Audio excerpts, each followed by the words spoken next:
Hello, welcome once again to Pale Blooms and Beyond. Thank you for joining us today. If you do like the video you see here and the artists and musicians that I visit with, please be sure and hit the subscribe button below and the like button as well. Steve Thrall is an American guitarist, sitarist, and vocalist who joined Grand Rapids, Michigan pop psych band the Fredric in 1966, replacing the band's original guitarist. The members were Bob Geis, guitar and 12-string guitar, Joe McCargar, lead vocals and percussion, Steve Thrall, sitar, 12-string guitar and vocals, Ron Bera, organ, piano, trumpet, and French horn, and David Idema on drums. The Fredric released an album in 1968. In 1970, the band signed to Capitol Records, and label executives quickly changed the name of the band to Rock Garden, to the dismay of the members. It was apparent Capitol wanted the band to go in a much more commercial pop direction, which was an anathema to the band. After a couple of singles, the band broke up. Afterwards, Steve would find a career in media and started up River City Recording Studio, and is the longest running recording studio in Michigan's history. Well, welcome, Steve. Hi. Thank you for being here and taking time out to visit. Well, take us back to the beginning. Where were you born? Grand Rapids. Okay. Right here, yeah. Okay, a hometown boy. That's kind of like me. I was born in Dallas, and I've lived my whole life in and around Dallas. Well, do you recall your early childhood growing up there? Oh yeah, yes. We had a cottage on Lake Michigan, my family cottage. And so I really grew up, I feel like I grew up in Grand Haven, which is on the lake. It was 30 miles from Grand Rapids. Okay. Was there music early on in the household? Yeah, my brothers, my one brother in particular, got into the Kingston Trio, as I recall. And then I would start playing his guitar when he wasn't around. And I learned all the Kingston Trio songs, and that's what got me going. And I was in mid-grade school there, and by then I wrote my first song after a while. Yeah, the harmonies of the Kingston Trio. I've heard how influential that was to a lot of people. Well, what was the first musical instrument you played? It was my brother's guitar. Okay. All right. And you're all self-taught, right? Yeah, all self-taught. Okay. Can you recall like one of the first 45s or albums that you got? No, they were generally my sisters and brothers. I didn't. Oh, I you was, had. I was younger. The first album I remember listening to was my sister's Gene Pitney album. Oh, okay. I wouldn't even know what songs they were now, but so they were into that, and the Kingston Trio, of course. I don't remember the first record I purchased was probably the Beatles. Okay. How about the first concert that you attended that you went to? I didn't attend any concerts for a long time. The most influential concert I went to, besides playing in concerts, was probably seeing Todd Rundgren. Oh, He was in Utopia, and that really changed my thinking. yes. I remember picking up Oops, Wrong Planet. Yes, that was the first one that I picked up, 1977. And yeah, the song Trapped. That's the one I was. Oh, I remember. Yeah. And then Love in Action, Crazy Lady Blue. Those are a couple of nice ballads on there. And Love is the Answer. Yeah. That was a big hit. Yeah. Okay. I was into Nagasaki and all those. The earlier material, probably. Yeah, the first material he did. Yeah. Yeah, the more progressive kind of material. Yes. Well, I'm found now. Okay. Well, yeah, that's interesting that I think that's the first time that Utopia and Todd have been brought up doing these. So, what were some early other bands that were influential for you, early bands and artists? Well, the Beatles, I guess, would be the. I wasn't into the Stones. I was into the Beatles, and back then, the Association and those kind of bands, Yes. a lot of harmony. Oh, yes. Um, Pet Sounds, the Beach Boys. Um, you know, I was, I was pretty much into original music since middle grade school. I didn't follow a lot of bands. Yes. Do you remember the band Orpheus? I know the name, but I don't remember them. Can't find the time. They had a hit with that. Very reminiscent of the Association. Of course, they Mm. were a Boston band, but I interviewed one of the members from that band not too long ago. But yeah, I like that soft harmony, that type of Mm. that type of music from that time period. Well, talk about a little bit about the music scene around you as a teen. Well, we were kind of fortunate that we were one of the original rock and roll bands of the Grand Rapids scene, and so everything around us pretty much revolved around playing and doing stuff like that. We weren't big concert goers or into other bands that much, or we just hung out around together and played. We were playing, very young, playing some big venues. So that's pretty much my whole musical experience. Yeah. Was the Fredric your very first band? Well, I was played with some other guys around town when I was, 15 or what, I guess. And then those guys had only been together a little while and they got a job at the Grand Hotel on Mackinac Island. And they're like 3 days before they were supposed to go up there, their guitar player got caught drinking and his parents wouldn't let him go up. So they somehow got a hold of me. I don't remember. And I learned their stuff. And so our first gig was on Mackinac Island. And then we were together from then on. Oh, okay. I just, how far are you from Detroit? Oh, 2.5 hours. 2.5 hours. Okay. I was Just just across the looking. state. Yeah. Yeah, I was just looking, just curious. The closest city, U.S. city to Canada, and I saw Detroit to Windsor. And they have that bridge, and it's Yeah, like no it's like no 10 one's coming minutes. across it. Yeah, right. That's right. Business is down 10% there, they say. Yeah, exactly. I can understand that. I definitely can. Well, well. So tell the story of how you came to join the Frederick. Well, like I say, they just called me up. I don't know how they got my name. Oh, I think, yeah, I don't remember. I think it was one of someone's parents knew of me and maybe went to school with me or something, or kids went to school with me. But that was the first thing. And then on Mackinac Island, which is a beautiful place. I mean, it's one of the top places in the country.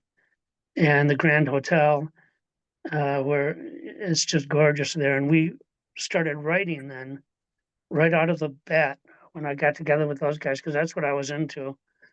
And I remember sitting out on the lawn looking over Lake Michigan and the Mackinac Bridge and writing some of the first stuff that appeared on our album. And from then on, we were just together and, lifelong friends, all of us. Yeah, a place like that would be nice inspiration, like you said, for songs. Yeah. Looking out over that. Well, originally, now the band, correct me if I'm wrong, was called Yesterday's Children. Yeah. Okay, why But, why why the name change? Do you know? our manager Okay. just thought, kind of like when we joined Capitol, a name change would be good. And we were on our way to do our first, one of our first gigs, and it turned out to be in a place called Fredric, Michigan. Okay. So he said, "What do you want to call yourselves?" We said, "We might as well call ourselves the Fredric," and that's how that happened. That's how, okay. You're reading my mind now, Steve, because that was my follow up on that. Yeah. That's like later. David Idema went on to have some hits, and he was going to U of M, University of Michigan at the time. And the guy said, "You got to change your name." And he looked out and saw a road sign, and the road was called Geddes. So he said, "How about David Geddes?" So we'd pick our names out of the air. I've heard that. A few people I've talked to, Mm. musicians, have said that. It's just what comes to them or what they read. There's one guy who was in a garage, a recording, I believe, and up on the wall was the Constitution, and he just started reading it out loud. We the people, and the other member stopped him and said, "Wait, that's the name. That's what we're going to use right there." You know, and I told him, I said, "Well, that's something that we should really kind of bring back today. What we're going through with it today, and you know, we should have a resurgence in your music, maybe." Uh, well, uh, and your parents let the band play in their summer cottage. Yeah, that's where we really completed the album. Okay, okay. And that's where I wrote Red Pier, Ah, because right outside our door yeah. is the Red Pier. Every time I watch the news in the morning, that's the shot they use about the weather in Grand Haven. Did And they? I sat right out there and wrote that. Well, I think I was with Bob Geis at the time. But yeah, we put together the whole album there. Cousin Mary Knows is my cousin that had a cottage down the boardwalk, and she would come over and bring us uh, brownies and stuff, and then we wrote Cousin Mary for her. Oh, is that right? Okay. Yeah. I like to hear where the songs come from, where they originate, you know, the ideas behind them. Well, let's go ahead and talk about phases and faces. Let me say it right, phases and faces. Um, do you recall the recording sessions for the album? Oh yeah, I recall. I recall them all because we were doing stuff like with 4 tracks. Like you read about the early Beatles stuff when they were bumping all the drums on one thing, Yeah. and we were doing everything we could to get the most sound out of those 4 tracks. And yeah, I remember everything about that. It was called Midwestern Sound, Okay. uh, and it was a nice little studio for the time. And people recording there were like Al Green. I think we sang backup on the first take of Al Green's Backup Train. Oh, really? And I remember meeting him. Of course, he was nothing then, but went on to be a superstar. But so it was everybody was sharing everything, and it was just a great time. Yeah. Well, the album itself was released in '68 on Forte Records, the band's own label. It was, Yeah, yeah, yeah. So you formed your own label to do that. Yeah. yeah, Sometimes that's a better way to go than relying on or being, you know, signed to a big label. Uh, and that way you have your own copyrights and that kind of thing too, yeah, which is so yeah. important. Well, I want to make a few comments on the songs that I like. You already mentioned one that you wrote, Red Pier. I like the dreamy feel of that track. Yeah, yeah, it's nice. And still pretty. That's probably one of the most requested songs I see. Is it? Is it? I can see Yeah. why. I can definitely hear why. Um, the Girl I Love, great harmonizing, and that kind of song that you know stays in your head a long time after you hear it. Mm. Yeah, Yeah, I remember that. That's one we put together at the cottage for sure. yeah. And then All About Judy. I think you mentioned that one. Uh, Yeah, that was a Bob Geis song about my girlfriend. oh, was it? Was it? Yeah, he had the hots for her before I ended up with her, but her name was Judy Wilcox, and that's what All About Judy is. Okay. Well, it has a nice summery kind of feel. I think Yeah, that song too. And then Henry Adams. I like the backing instrumentation on this one yeah, and the flute. Yeah, like that. yeah. And Mellotron, I had a little piano thing. Uh-huh. Ooh, that thing. That's it. Yes, that's Yeah, what I like. That's what I like on that one. Yeah, I'm I don't glad. know where we got that thing, but I had that sitar too, and I don't know whatever happened to that thing, but I bought a sitar. And you don't know where it is. Could only play, one chord on it, but Yeah. Sometimes that's all you need with the sitar. Yeah, yeah. to get that sound. Yes, and then another track, "Old Fashioned Guy." To me, that one has a little Beach Boys. You mentioned them earlier. Lovin' Spoonful, Young Rascals kind of vibe. Well, that's a guy's song, and he was really into the association. I Uh, mean, I wasn't that into him, but he loved the association. I think a lot of influence on him. okay, yeah, that's in there too as well. Several different. I hear several different influences, um, but I think my favorite on the whole album is "Born in Fire." Yeah.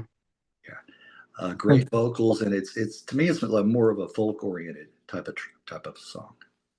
Yeah. I don't remember a lot about that. I know Dave sings it, but I don't know if I wrote it or if you wrote it, but or we wrote it together. I can't remember. Yeah, yeah. I could even almost hear Dylan doing that one. You know, not I know it Mhm. wasn't a Dylan track, but it has that kind of flavor to it. Yes. Well, oh, and then one more. Jump down here. Saturday Morning with Rain. Another nice Yeah. mellow track. Yes, another one. Yeah. Yeah. That's mostly Geis influenced, I think, too. All those soft ones are Bob. Okay. Okay, that's his influence. Well, uh, as you mentioned earlier, that in 1970. Uh, well, let me go back first. Let me before I get into that because I skipped over here about you guys playing live. Um, you played some shows with the Box Tops, Tom and Tommy James and the Shondells. Any memories? Um, the one memory about uh, Tommy James was we did a concert. It was at a college, and he was uh, he was not a very friendly dude. His band members were really great, but he wasn't. And they gave us a big dressing room, and he was really pissed. It Oh, was like in just a conference room, so they put a bunch of stuff around him so he did could they? change. And right in the middle, while he's changing, his band members go off and pull all the curtains down. Did he they? was he was really mad, but his guys were really nice. But yeah, we plays with Gary Lewis and the Playboys, Oh, okay. Yeah, um, yeah. Bobby Goldsboro, a bunch of people back then. Yes, yes. Yeah, I imagine it was, being the son of Jerry Lewis, it was kind of hard to step out from behind his shadow, you know. Yeah, Yeah, he was yeah, that's right. When he was really big, and I think people just couldn't get over that he was Jerry Lewis's kid. right, right. Yeah, that must have kind of haunted him a little bit. Uh, Mm. well, well, back to in 1970, the band signed with Capitol. Do you recall the circumstances that led to the signing? Yeah, it was our manager took our album to New York Okay, and just shopped it, okay. and then Bell Windmills Music, which was owned by Longines Whitnor Watch Company, I believe. Uh, Um, they picked it up and sold it to Capitol, as a publisher, and that's how we got with Capitol. And at one point, I think it was on 57th Street, Capitol Recording Studios. At one point, we were recording some new stuff in Studio B, and in Studio A, the Beatles were there. is that right? Wow. Yeah, yeah. And they didn't interact with anybody except for Joe McCargar. Said he was getting coffee with Paul McCartney in the coffee room or something. But I don't know what they did there. If it was just, I don't think it was anything major. But um, yeah, so that's how we got with Capitol, and then that's when things started to fall apart because they tried to make us into the 1910 Fruit Gum Company, Yeah, and we didn't want anything to do with that. yeah, yeah. That would have been interesting being in the coffee room with like a Paul McCartney.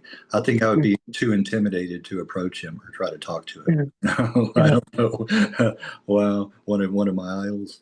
Uh, yeah, and the label changed the name to Rock Garden uh, yeah. too. That was another thing. Yeah, that didn't set real well Yeah. with the band, I'm sure.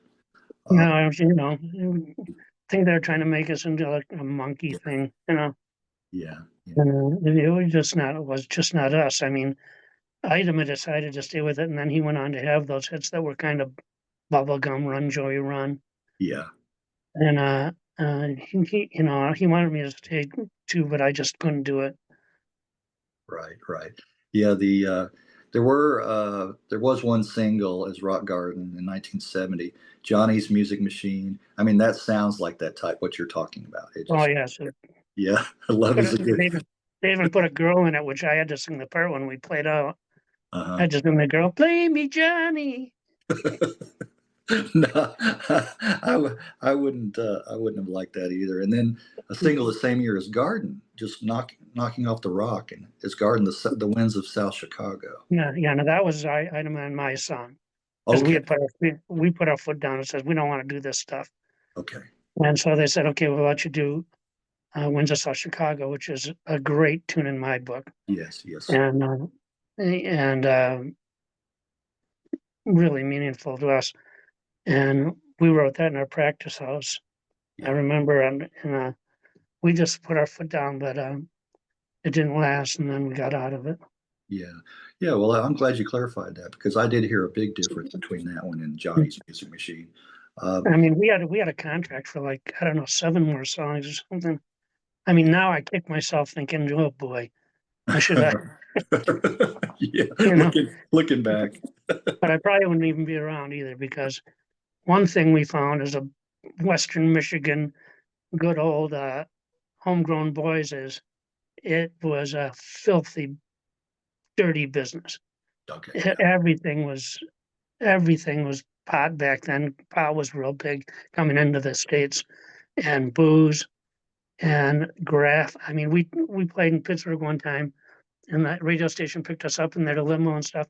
And we're going to the gig, and the DJ says, "Hey man, thanks for the TV, the color TV." They had bought them off to play our record, you know. Went to another place, another radio station. Thanks for the pot, man. And back then it was I don't know what we gave them. They gave them something. Yeah. Hash. Yeah, thanks for the hash, man. Uh, And it was just dirty right. and all the back Yeah. dealings, and it was just discouraging to a bunch of West Michigan boys. Right. When you want it to be pure. Yeah. The Mm, payola and all of yeah. that. Exactly. Yeah. It just seems like that's what happens when anything becomes big. And then also I've heard stories of even mafioso, in the bigger cities. Yeah, like Oh yeah, Tommy James. Tommy James was owned by the mafia. see exactly. I did an interview with a guy who was born in East London, which is a bad area, and he talked about the Cray twins. Do you remember the Cray twins? No, Okay, no. they were mafioso there, big time, and how they got into the music business and had their way. Uh, yeah, interesting. Well, the first day of my life, the B side, was that written by you guys too, or was No, no? that was written by someone at Capitol. Okay, okay, all right. Well, as we said, we're the whole the label wanting to push you guys into a real pop a group didn't set well with the members. Were all of you guys in favor of disbanding? Yeah, it was pretty, except for Idema. It was pretty universal.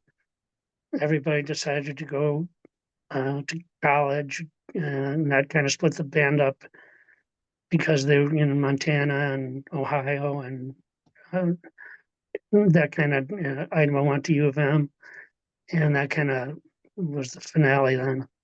Okay, okay, yeah. And you did mention he had began performing as David Geddes and had that big hit with "Run Joey Run." Yeah, I didn't know that. I didn't know. I mean, I knew the song and I knew the name David Geddes, but I didn't know his original name. I did not know that. Yeah, Very I interesting. did. I, He did. I was just music kind of director when he was touring. We did a showdown in Indianapolis with Spirit, oh, and God, it was amazing to see him go out on that stage. Kids were just screaming and everything. It was really something. yeah, he was like a pop idol then. Yeah. Yeah. Well, talk about what. Well, we know what David did. What did the other members do afterwards? Well, Joe uh, joined me at River City, and he's still there.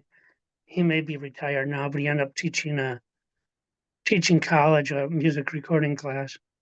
And so I believe Joe's still there. I haven't eaten lunch with him in a few months, but I know he was thinking about retiring. But Bob Geis wanted to live in Montana, and he moved out there and was very successful as a CPA firm and has a ranch with horses and stuff. Ron Bera was kind of a troubled guy, and he ended up in Florida and playing music at a Catholic church, I believe. But I lost touch with him because he just kind of went off the deep end and was a lost soul. He was, this was before gay people were really accepted, you know, Okay, right. and he had trouble, but got into some stuff. But he was a great guy, and we were great friends. Right. Well, did Bob, when he went to Montana, did he start a dental floss, raising dental floss there? No, why? You know what I'm referring to? I don't No. know. Frank Zappa. Oh, He had that song, going to hmm. Montana, Oh yeah, gonna, sure. raise some. Going through Montana. Yeah. Yeah, yeah, yeah. Sorry, I had to I had to interject that one there. Well, let's pick it up where you what did you do before prior to River City Recording Studio? Um, Nothing. That was my Okay, first. okay, that was your I left. first. I left Capitol Records, came back here, and that's when we started River City. Okay, Built that with our own hands, um, and that was it.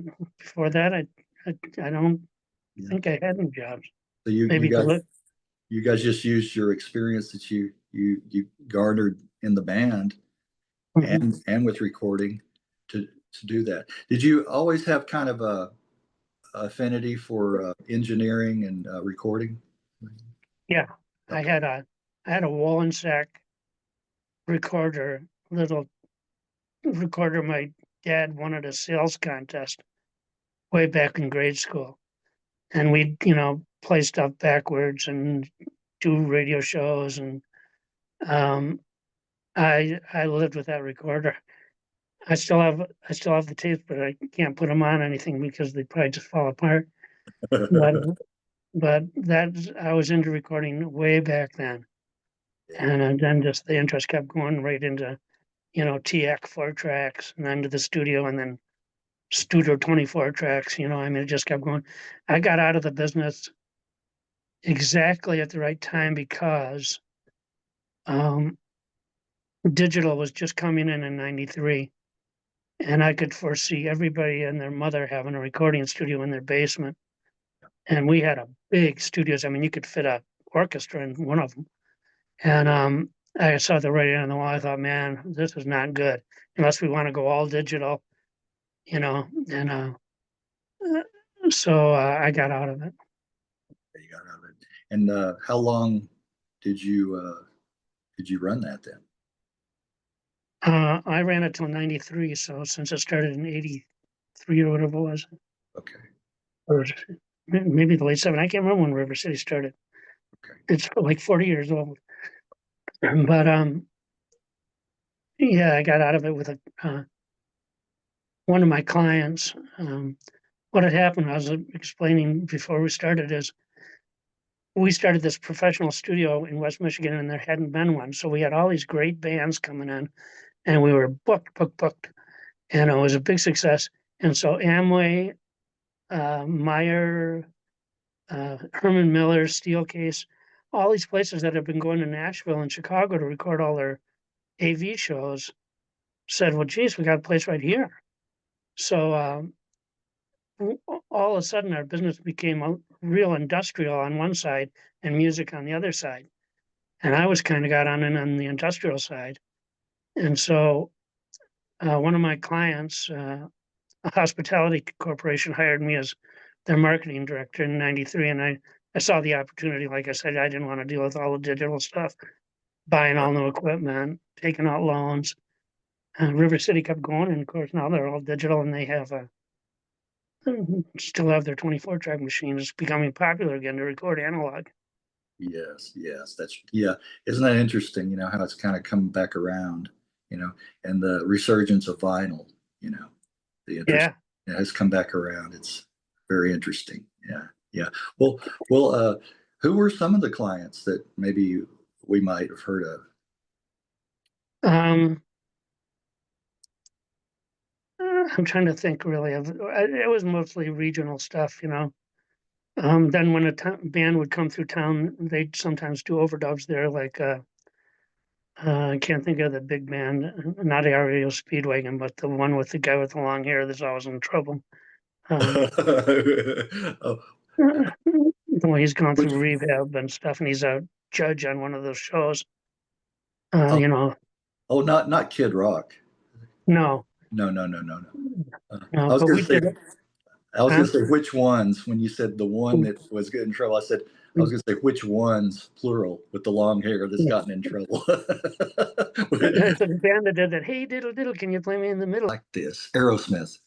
Aerosmith, yeah. Yes, yes. And so we get occasional one of those coming through town, and they'd bring 2-inch tape and do some overdubs. And we did a lot of religious albums for a place called Zondervan Publishing, and they were really one of the biggest religious. Oh, okay. And so we were doing a lot of choirs and that kind of thing. They had a lot of good musicians coming in, studio musicians.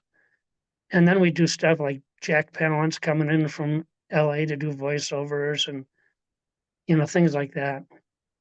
Oh yeah, yeah. What a voice he had too. Yeah, yeah. Yeah, we got a bunch of we thought Jack Palance, man, we got to get some scotch or something. He's going to be out there want some drinking. So we went out and I said, go get some scotch and stuff. And he came in and he was a teetotaler.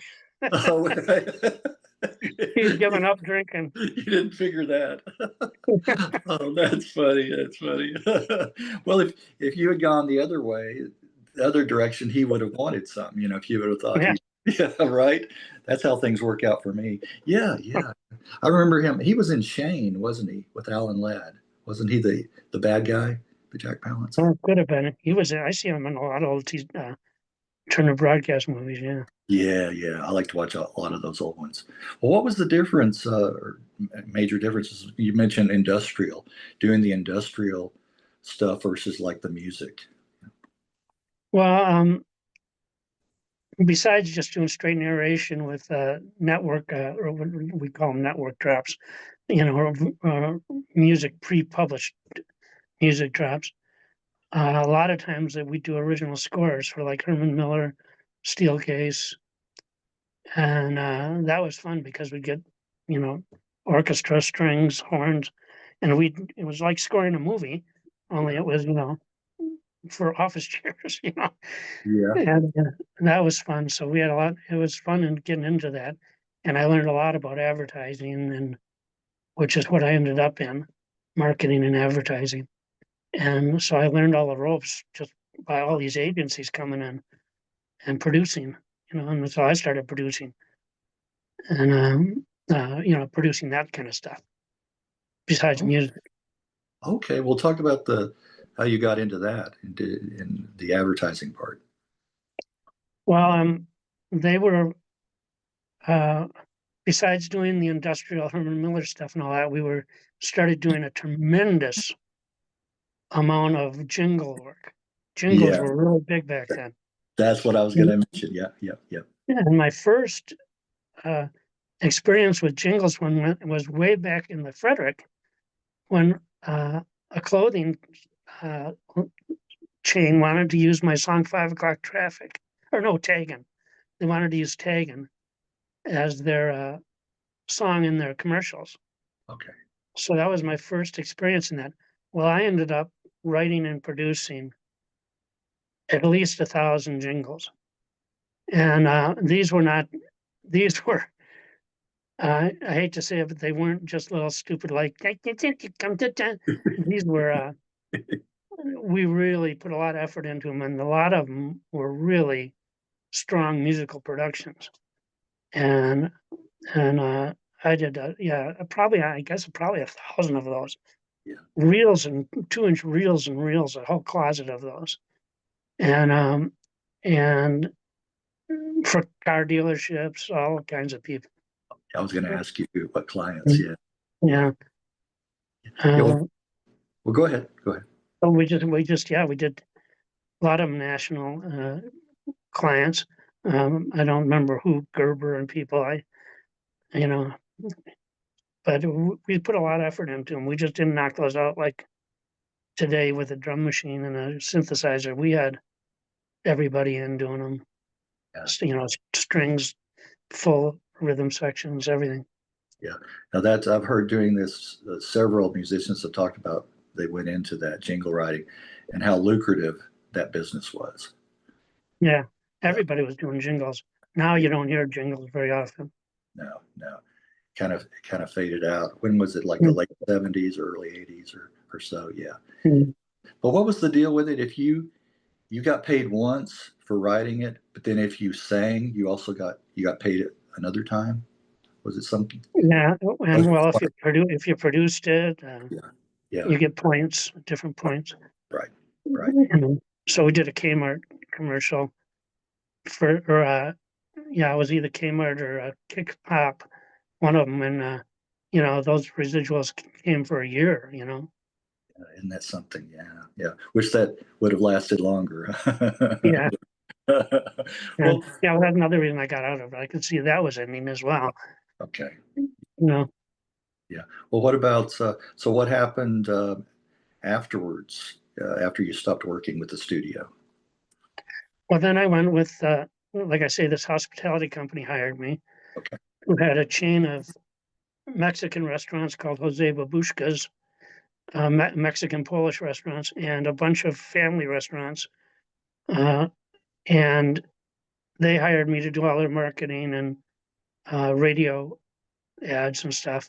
And plus, I'm trained in art, so I was doing all their graphics. Okay.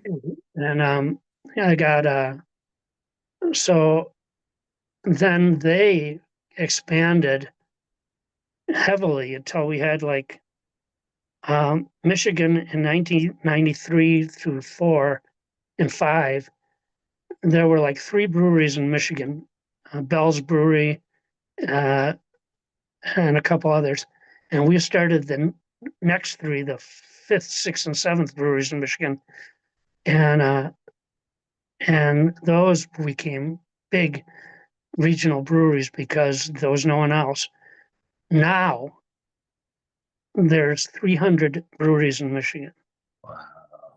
So in 93, there were like 6 to 10 maybe. Now there's 300.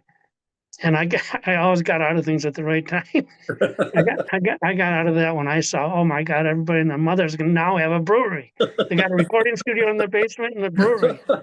You stayed ahead of the curve there. Yeah. I got out of that. Well, did you? And they're still, go ahead. They're still going anyway. I retired the day really COVID hit and became a huge thing. Is the day I retired. So I've been retired since COVID hit. Yeah. And but they're still going. But at one point we had I think like 10 breweries and all kinds of restaurants, fine dining restaurants, and bars, real popular bars in Ann Arbor. So it was a real good hospitality company. Is that Jose Babushka? Is it still around? There's one left. Okay, one left. Now that's interesting. It almost sounds like a joke if you didn't know. Yeah. Mexican Polish restaurant. How did that work, or where did they get that idea? The president of the company was Polish, but Mexican restaurants were big. Big. Yeah. And he thought, oh, let's do this. They did a lot of strange things like that. Yeah. And it was fun. It was really popular. Till Mexican restaurants started dying. Like at one point we had Italian restaurants, then Italian restaurants started dying. Okay. So, you just had to keep jumping on the new trend. That's how we got into breweries. It's like our president went to Denver for a convention and came back. He goes, man, did you guys ever hear of these breweries? They're getting big in Denver. So we said, well, let's do that then, you know. Yeah, yeah, that's right. Well, on the menu, there weren't any Polish items. It was just Oh, because oh, oh, no, the oh, owner. no, there was a lot of Polish items. Oh, there were. Okay, Yeah, okay. yeah. Now that's very interesting to me. That's- I would like to try that place. Yeah. Well, yeah, if it wasn't so far away, yeah. I'll have to tell my wife because she's a real food. She's uh, creates her own recipes and cooks and bakes and things like that. I'll have to ask her if she's ever heard of that combination. yeah. uh, I interesting. still have the original menus that I did.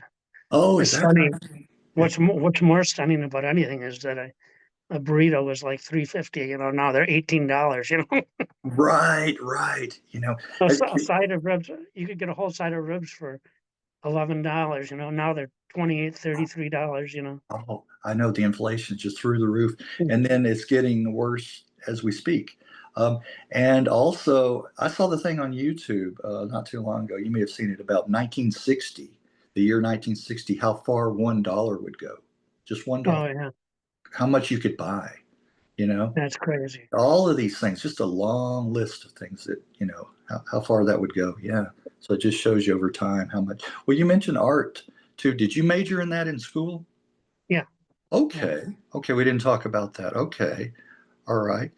Did did you have any when you were in the band? Did you do any artwork with the? No, I just was getting into it then. My brother was a real big architect, and Okay. he designed the Faces and Faces cover. Okay. Okay. He drew that, Oh, he and did. yeah, so I got into it, kind of following him. I was going to go into architecture, and I worked for him for a while just while I was in college, doing preliminary drawings and stuff of buildings that he was a big renovation architect. And so I'd go downtown and break into these buildings that hadn't been in years. And I would have to measure every window and door and make blueprints so they could then start renovating these places. And I did it more for fun than anything. But he gave me a studio in his building, which overlooked all of Grand Rapids. So I had this huge, beautiful studio in this old Heritage Hill home, which is a big area of Grand Rapids of these old mansions.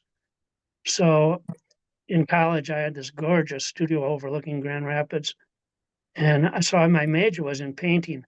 And when I got hired with the other company, with the hospitality company, I had to get into commercial graphics, kind of Okay. like moving from doing songs to getting into industrial slideshows, you Yeah. have to make the adjustments. Was that hard? Was that difficult making that adjustment? No, no, it really went quite smoothly, actually. Really smoothly. And Yeah. that's just when Mac was coming out. Okay. And, I think I had one of the first Macs around, you know, with the graphic capabilities. Yeah. So that was an easy adjustment for you. Yeah. I know. Do you have your own studio, home studio these days? No, when I retired, I Okay. bought a bunch of painting stuff and COVID hit and I just hadn't have, I have a bunch of blank, huge canvases sitting in my garage that I never got to. I just never, we started watching our grandkids because my daughter had a job and the kids had nowhere to go. So for 2 or 3 years there, I was a babysitter. Okay. Okay. I mean, which I loved. I mean, I still do. Yeah. Yeah. Love to being around your grandkids. Yeah. Yeah. Exactly. Exactly. Yeah. It was good that you were there for her. Like you could Yeah. do. Yeah. Exactly. But yeah, the that's very interesting. Uh, a lot of people were shut down with COVID. Yeah. Of course, a lot of the musicians that I talked to that are continuing, they couldn't do anything else, so they wrote. Did a lot of Yeah. writing. They were Well, I was still recording then too. I okay. did a lot of writing during COVID. I had a band called Caffeine, Oh, okay. and Well, Caffeine was a progressive rock band. I mean, real progressive, uh, really intricate progressive stuff. And we recorded yeah, at my buddies, my studio guitarist named John Fritz, who also was an engineer at River City. He built a studio in his house, and so we recorded a lot of songs there. And we really have an album's worth of stuff, but we didn't do anything with it. Okay. Well, I I like caffeine. I mean, I'm drinking my coffee right now, Yeah, so that's one of my. I'm sure I would like that band. Well, so yeah, you did record, but just nothing finalized, right. nothing released. You think you might go back and pick that up and try to do something with it? Well, yeah, we recorded it over a number of years, so he's gone back with Pro Tools and remastering it all, and Mhm. even transferring the analog stuff Yeah. to digital and doing some phenomenal mixes on it. But he doesn't have time. He runs a big art publishing business for his wife, who's a real kind of famous artist. Okay. Oh, okay. So he's busy with that. Wow. Yeah. Wow. Okay. Well, yeah, some other things have come up in the course of talking to you, that I may have overlooked or didn't think to ask earlier. So the are all the members still around from the Fredric still with us? No, Ron Bera passed away. Like I say, he was in Florida, Okay. and he would call me in maybe the last month of his life, and he just wasn't doing well, and it's just too bad. And he was a really gentle soul. Yeah. Well, um, what else that we may have missed or overlooked or that you'd like to bring up? No, just I'm amazed. I just got a call from a guy that I haven't heard from in a couple of years. I got an email, and I have some Fredric albums, not the CD that was republished, but some original Queen City vinyl, Final. and those are going for $500 to $700 a piece now. Isn't If you that? look in, if you go in Goldmine magazine, Yeah. and I was always proud of that because I'd go to Goldmine and I'd copy the pages where I'd say my album's worth $700 and this Beatles album's only worth $350. Yes. It's because we didn't have that many of them. Right. Right. Unfortunately, our manager, we never saw a dime from that album because our manager absconded to California with whatever royalties or whatever sales we had. We don't know even. Yeah. We never found out. He took off. Yeah. Yeah. That's a common thread, a common story I Mm. hear. That kind of things happening. Those things happening. I Yeah. went. We were renting a house in East Grand Rapids here, which is a real nice area. So we had a nice practice house, and this was before the Frederick broke up, and I was going to jam with some guys in town. They wanted me to come over, and my guitar was at our practice house. So I went over to grab my guitar, and Chuck was living there, our manager, and I was yelling, "Chuck, Chuck!" And I could hear like a washing machine going. I go downstairs, and he was putting all our band clothes because we had band clothes that we purchased specifically for the road, and he was putting all our band clothes in Sheldon cleaner bags. And every month, every week or so, we'd been paying him to have our clothes professionally dry cleaned, and he Yeah. was down there washing them He himself. was doing it himself. Well, he was a crook. We found out later. he's a he's a scammer. Oh man, I'll just take this money and just do it myself. Oh my gosh. Probably made Oh, fake bills. Who knows? oh my gosh. Oh my gosh.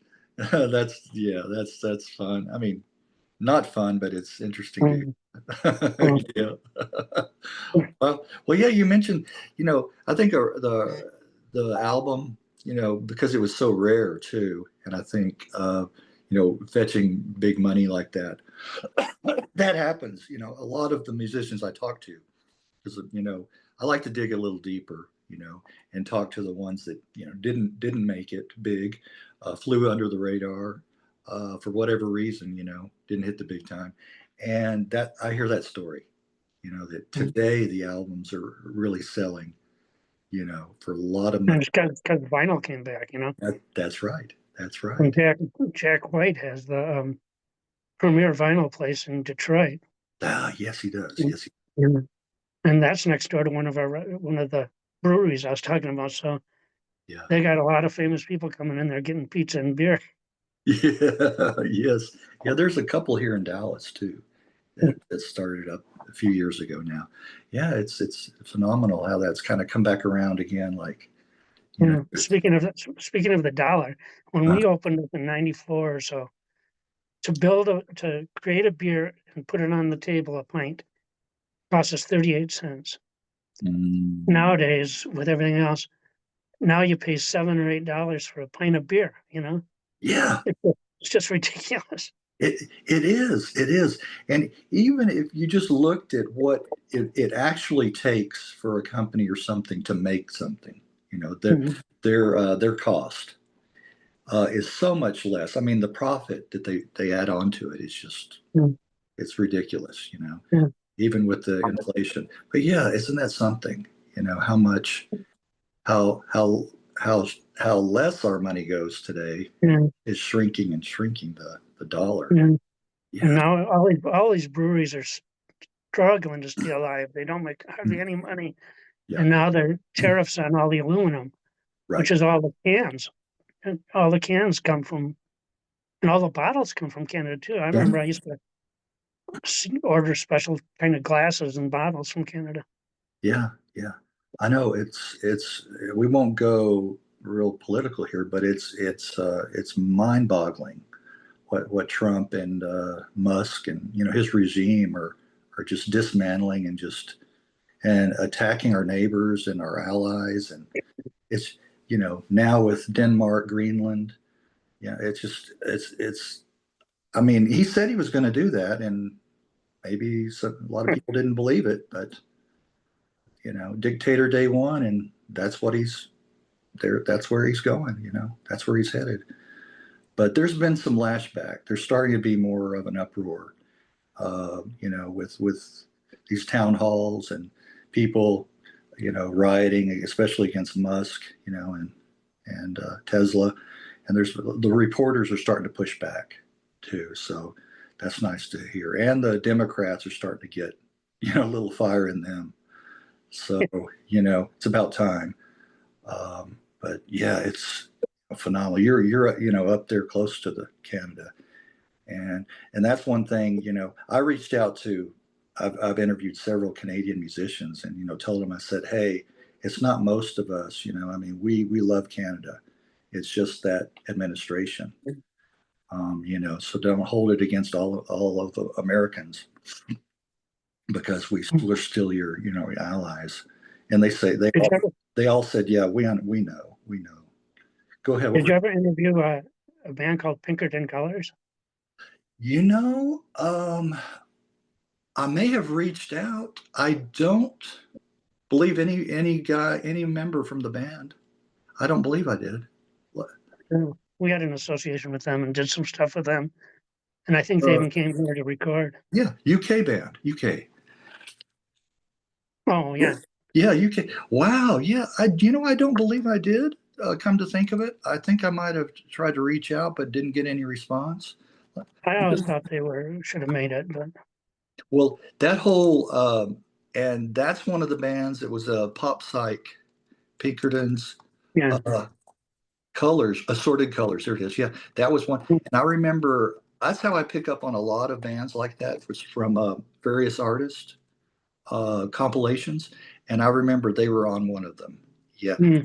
Mirror Mirror is one of their Oh, big. yeah. I remember. Yeah. Well, Yeah. yeah. I You wonder if we might have even had something to do with that recording that. is okay. Yeah. Yeah. I'm sure I reached out to. Mm. I was just going to look real quickly here to see the members, if any of them. Let's see, Tony Newman, Barry Bernard, might have been Barry Bernard. That sounds Mm. familiar. Barry Bernard. Uh, yes. Wow. I will take another look at that to see if Were maybe the box tops from Canada? Oh, box tops? Yeah. Were they from Yeah. Canada? I guess not. No, they were from was it Chicago area? Oh, no, Well, no, no, no. It wasn't. It was south.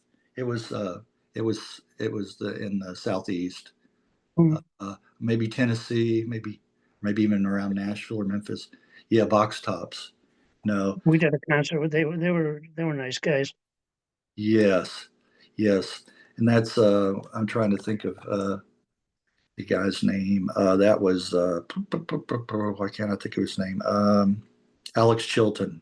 Yeah. Mhm. And then he had a solo career after that as well. Sadly, it's passed. But yeah, I'll look. Yeah, I'll go back and you don't still you're not in contact with anyone from Pinkerton's Colors. No, Okay, okay, no. I okay, have their old 45, and I know we had something to do with that because I have their 45. okay. I'm going to go back and follow up on that again. Now that you mentioned that, hey, that may be an omen, right? Mm, That you brought it yeah, up. Yeah, because a lot of this it just has to do with timing.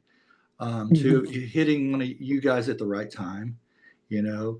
And if you actually read your Facebook or get the message, and I understand, you know, where I come from, I'm out of the blue, I'm a stranger, you know, and I know a lot of people are like leery of that. It's like, it's hard to trust people, especially these days. It's like, well, Yeah, what's this guy want? You know, is this a scam? yeah, You know, so I'm just glad that you took that to what I call leap of faith and we're yeah. willing to do this. Yeah. I just sold my 1950s Gibson ES 345 to Joe Bonamassa. Yeah. And I went through that because I had put it out there because this guitar's worth all thousands and thousands of dollars, $30,000. And, and then you start, hear back from, and I'm going, is this really Joe Bonamassa? I can't say his name. Okay. And he called me up, goes, this is Joe. And I go, huh, sure. You want to go? Yeah. Who are Yeah, you really? right. Yeah, I know. I get these on Facebook, especially. Every once in a while, it'll be like somebody I've befriended before, but we haven't talked in for ages. And all of a sudden they'll message me, "Oh, hi, how's it going?" And their picture's gone. It just shows that little icon, you Oh, know, yeah. the generic one. And I Yeah. clicked on it one time, and it was somebody trying to sell me something, you know, and deleted right away. So now I know when someone. I had one from an aunt. Of course, I hadn't talked to her in ages. And how are you? And I like, okay, well, it's my aunt, you know. And I found out it was they had yeah, they had hijacked it, yeah. And so now I just delete those, you know. Yeah. Yeah. It is scary. Yeah, it is. Well, so it's good that I do get through. You know, I got through to you, and that some of you guys, and I think just putting the channel up there, the link, you know, you can check it out and see that it's legit. You know, it is legit. Yeah.